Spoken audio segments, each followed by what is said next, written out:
अवतार श्री हनुमान जी महाराज। हनुमान जी महाराज को 3 तरह की माला समर्पित होती है।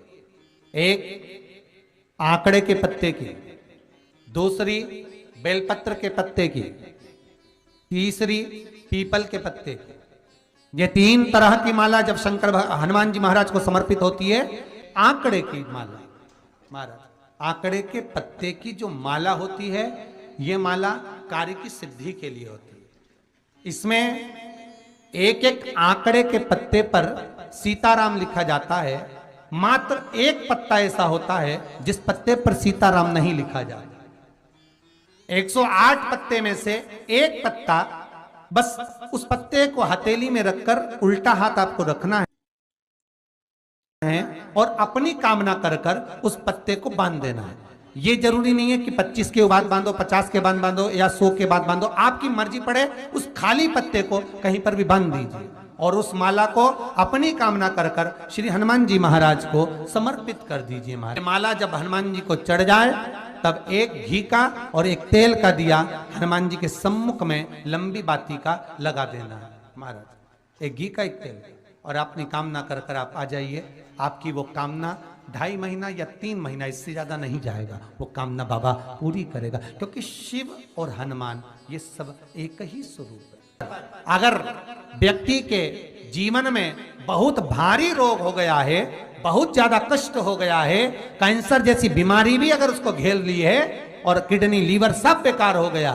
तो निवेदन है पीपल के पत्ते की माला बनवाओ, 108 पत्ते की, और हनुमान चालीसा का हर पत्ते पर स्मरण करिए महाराज। आप हनुमान चालीसा पढ़ते जाओ, माला में गांठ लगाते जाइए, और वो माला जो व्यक्ति कैंसर से पीड़ित है हाथ का स्पर्श कराइए और शंकर को चढ़ाइए। केवल अष्टमी तिथि के दिन ये माला समर्पित होना चाहिए, शुक्ल पक्ष की अष्टमी के दिन। आप 2 या 3 अष्टमी को कर कर देखिए, अपने आप दवाई लगना प्रारंभ होगी। कैंसर जैसा रोग भी धीरे धीरे समाप्ति पर आएगा महाराज। पर करना शुक्ल पक्ष की अष्टमी को ही महाराज। कोई बच्चा एग्जाम में बैठ रहा है, सीए की पढ़ाई कर रहा है, कोई बहुत बड़े एग्जाम में बैठा, पास हो ही नहीं रहा, बहुत हार गया, बेलपत्री की माला चढ़ाई। पर बेलपत्र की जो माला है वो केवल प्रदोष पर चढ़ती है श्री हनुमान जी महाराज। आप बेलपत्र की माला चढ़ाओ, 108 बेलपत्र आप श्री शिवाय नमस्तुभ्यम मंत्र का जाप कर कर गांठ लगाकर भगवान श्री हनुमान जी महाराज के सामने पहुंचकर माला को सीधी रखकर, जो व्यक्ति एग्जाम में बैठ रहा है, नौकरी के लिए, अन्य पढ़ाई के लिए, अगर कंपटीशन एग्जाम में भी बैठ रहा है, तो माला को हनुमान जी महाराज, और हनुमान जी कौन से होना चाहिए? पूर्वमुखी। हनुमान दक्षिण मुखी नहीं चाहिए, पूर्व में जिन हनुमान जी का मुख हो वो माला ऐसी समर्पित कर कर हनुमान चालीसा का पाठ कर कर 3 बार स्मरण कर कर माला श्री हनुमान जी को पहना दीजिए। ऐसा कोई एग्जाम नहीं जिसमें से आप निकल ना पाए महाराज, पर करना आपको पड़ेगा। प्रदोष का दिन होना चाहिए, प्रदोष के दिन भगवान, और प्रयास जहां तक हो सके प्रदोष काल में अगर चढ़ाएंगे तो ज्यादा फलदायी रहेगा प्रदोष। और कई लोग तो ऐसे हैं, उनको आज तक हनुमान चालीसा पढ़ना नहीं है, आज तक कोई चालीसा, चाहे गायत्री चालीसा हो, लक्ष्मी चालीसा हो, शिव चालीसा हो, पढ़ना ही नहीं आती, बस बैठ गए भगवान के सामने और पढ़ लिया आसन लगा के। नहीं नहीं नहीं, चालीसा पढ़ने का भी एक नियम है। अगर कोई लक्ष्य लेकर पढ़ रहे हो तो उसका एक नियम है। पूरी जिंदगी पढ़ते रहोगे तो भगवान की प्राप्ति नहीं है, पर लक्ष्य लेकर अगर पढ़ा है, आसन से जिस भगवान की चालीसा पढ़ रहे हो उसकी मूर्ति या उसका फोटो आपके सामने होना चाहिए। एक घी का दिया, अगर हनुमान चालीसा पढ़ रहे हो तो या तो घी का दिया जलाओ, वो भी गाय के घी का हो, भैंस के घी का मत जलाना, हनुमान जी कभी प्रकट नहीं होंगे भैंस के घी से। घी का दिया लगाइए अगर चालीसा का पाठ कर रहे हो हनुमान जी का। और बहुत ज्यादा संकट है, बहुत ज्यादा परेशानी है, तो हनुमान चालीसा का पाठ करो तो तिल्ली के तेल का दिया लगाओ, काली तिल के तेल का दिया, तिल का तेल का दिया हनुमान जी के सामने आसन बिछाकर। बहुत तकलीफ है तो 3 पाठ प्रतिदिन करो, और एक आसन से जितने समय, 9 बजे अगर आप बैठते हो पाठ करने तो 9 बजे ही बैठना है। 11 दिन तक प्रतिदिन 3 पाठ रोज करो।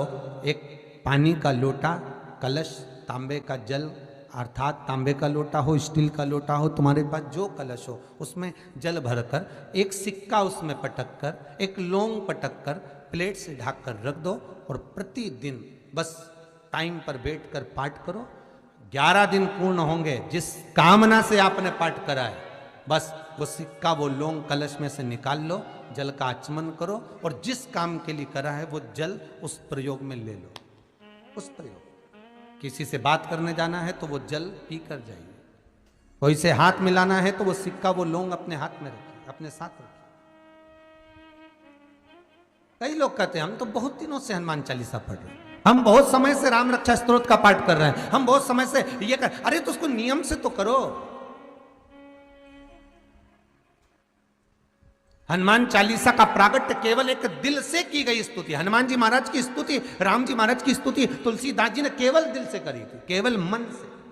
और ये नहीं कहते कि हनुमान चालीसा पढ़ोगे तभी भगवान, नहीं नहीं, आप दिल से अगर भगवान को पुकार लीजिए, आप दिल से पुकारो उसको, वो आएगा। नियम है महाराज, बहुत ध्यान दीजिएगा। पंचमुखी हनुमान का एक स्मरण, पंचमुखी हनुमान का एक भाव।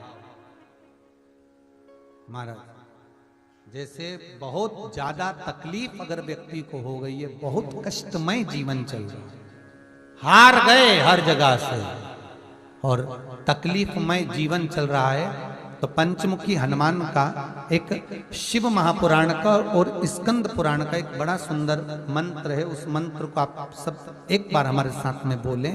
ओम नमो हनुमते रुद्र अवताराय सर्व शत्रु संहारणाय सर्व रोग हराय सर्व वशीकरणाय रामदूताय स्वाहा।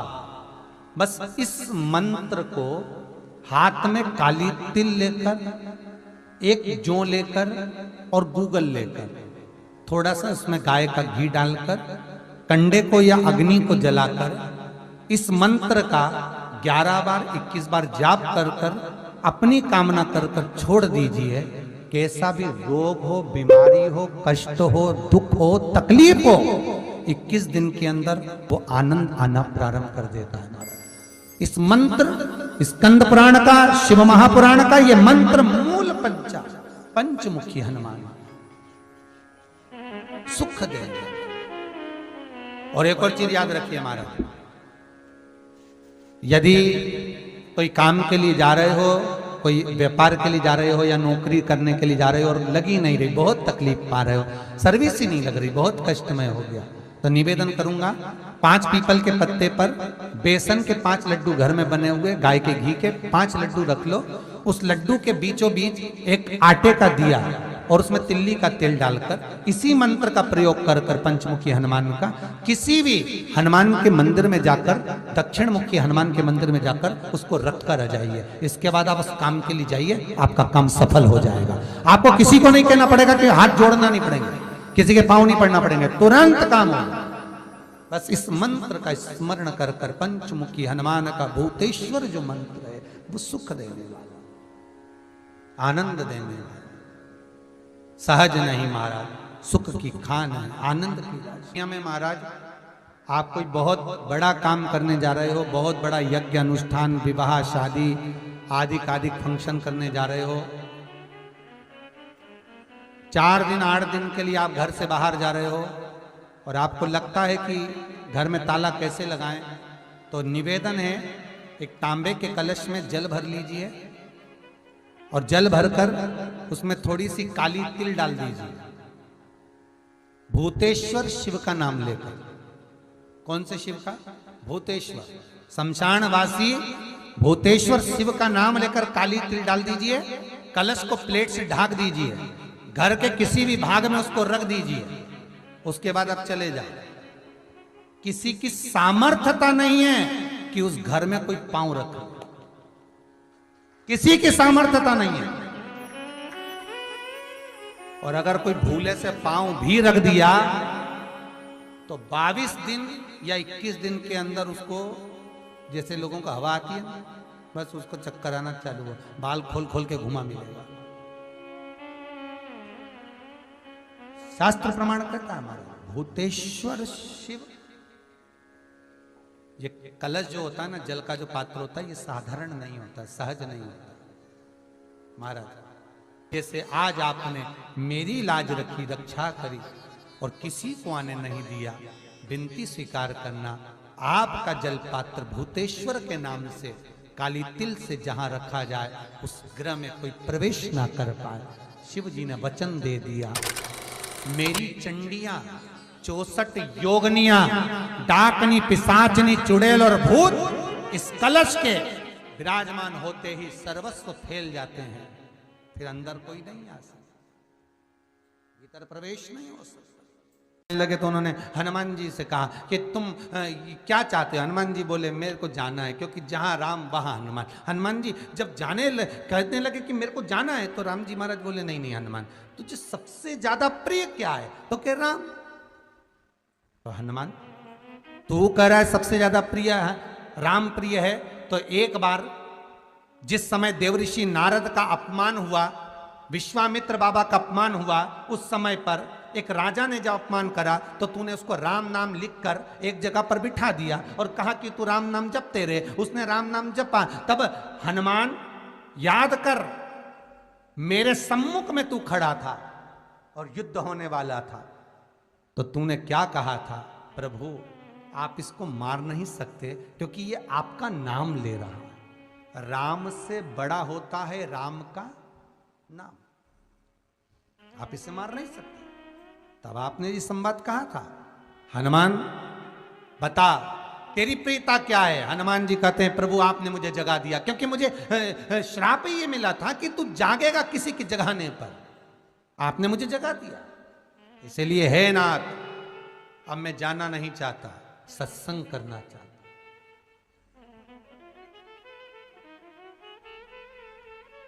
श्री राम जी का चरित्र है, अब मैं सत्संग करूंगा, भजन करूंगा, नाम जाप करूंगा। पर राम जी जानते हैं हनुमान से कहा, हनुमान मेरा जाने का समय आ गया, मुझे तो जाना पड़ेगा ना। सीता पृथ्वी में चली गई, मुझे भी जाना है, मैं सरयू के जल में अपने प्राणों को त्यागूंगा, मानव का शरीर है इसको त्यागना तो पड़ेगा ना हनुमान। हनुमान जी बोले तो त्याग दो, त्यागने में क्या दिक्कत है, त्यागो आप तो। पर दिक्कत एक बहुत बड़ी है। तो राम जी ने जैसी कहा दिक्कत बहुत बड़ी है, तो हनुमान जी पूछे ऐसी कौन सी दिक्कत है? हनुमान जी के शब्द सुने तो राम जी बोले, जब जिस समय पर तुम सूर्य को निगल गए थे, इंद्र को क्रोध आया था और इंद्र ने तुम पर वज्र का जब प्रहार करा था, जब वज्र का प्रहार इंद्र ने करा तब तुम्हारा नाम हनुमान हुआ। तब सारे देवी देवताओं ने तुम्हें वर प्रदान करा, उस जगह पर यमराज भी खड़ा था। तो यमराज ने तुम्हें वर दिया था कि जहां हनुमान होगा वहां यमराज नहीं होगा। अब दिक्कत यह है कि मुझे प्राण त्यागना है और तू मुझे 1 मिनट के लिए नहीं छोड़े, तो यमराज आएगा कैसे? दिक्कत वहां अड़ी पड़ी है।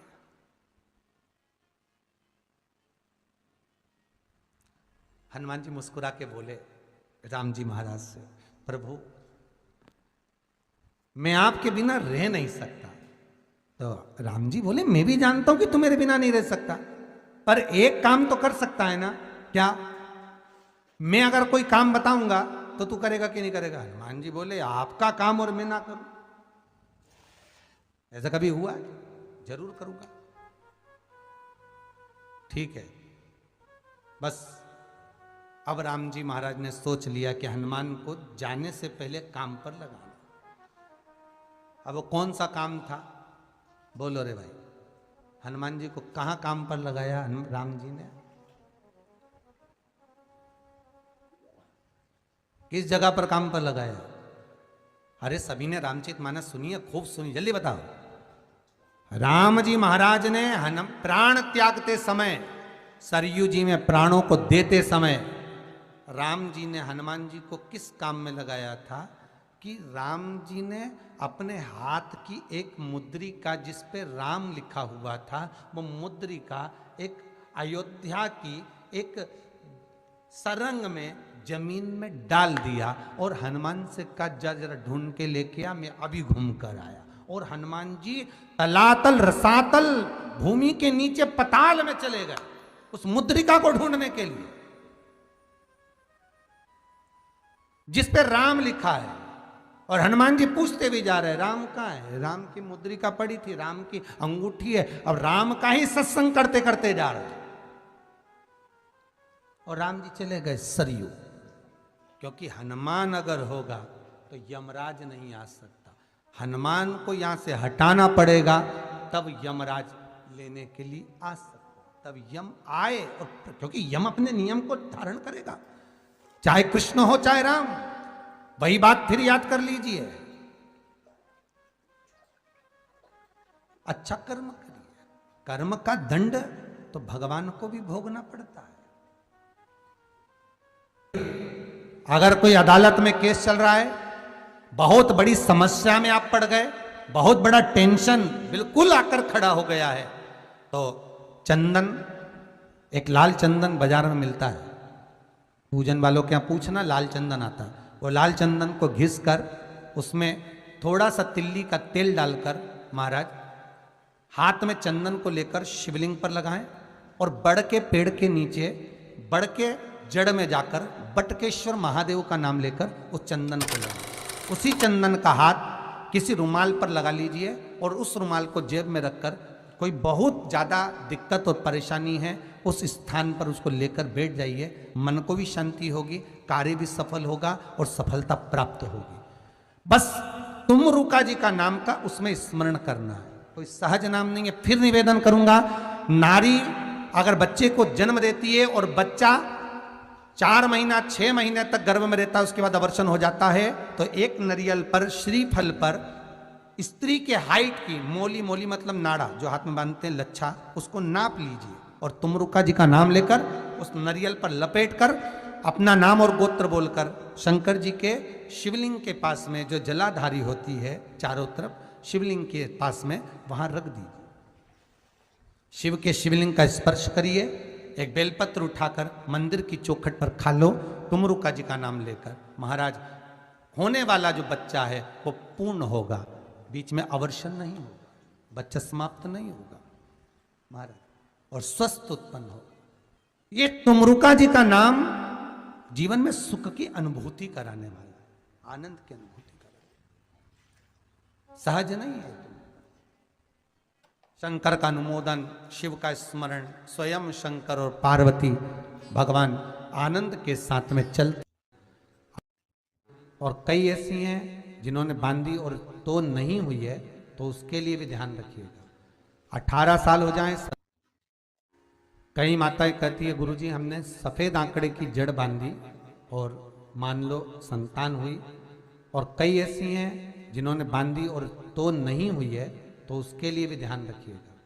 18 साल हो जाएं, 17 साल हो जाएं, 10 साल हो जाएं, 12 साल हो जाएं और घर में बच्चा नहीं है, संतान नहीं है, तो प्रयास करना सफेद आंकड़े की जड़ को लेना, तुमरुका जी का नाम लेकर 21 बार शिवलिंग पे से घुमाना, रजस्वला धर्म के 7वें दिन कमर पर बांध लेना और उसी दिन से एक पीपल का पत्ता मंगवाना, शंकर भगवान पर चढ़वाना और पीपल के पत्ते को गौ माता के दूध में उसको उकलवाना। ठीक है, उकलवाकर ठंडा करवाकर पत्ते को बाहर ठंडा करने में डाल देना। दूध जब ठंडा हो जाए हथेली पर उस गिलास को रखना और भगवान शिव का तुमरुका जी का नाम लेकर उसको पीना चालू कर देना। लगभग 8 दिन 15 दिन उस दूध का पान कर कर फिर विश्राम करो।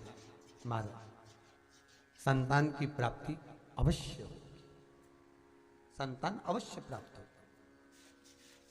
पीपल के वृक्ष में स्वयं मेरे भगवान शिव आनंद वास निवास करते हैं। बाबा भोलेनाथ स्वतः निवास कर रहे हैं। केवल एक पीपल के वृक्ष में कितना सुंदर लिखा पद्म पुराण में कि 52,000 ब्राह्मण का एक साथ निवास पीपल के वृक्ष में हो।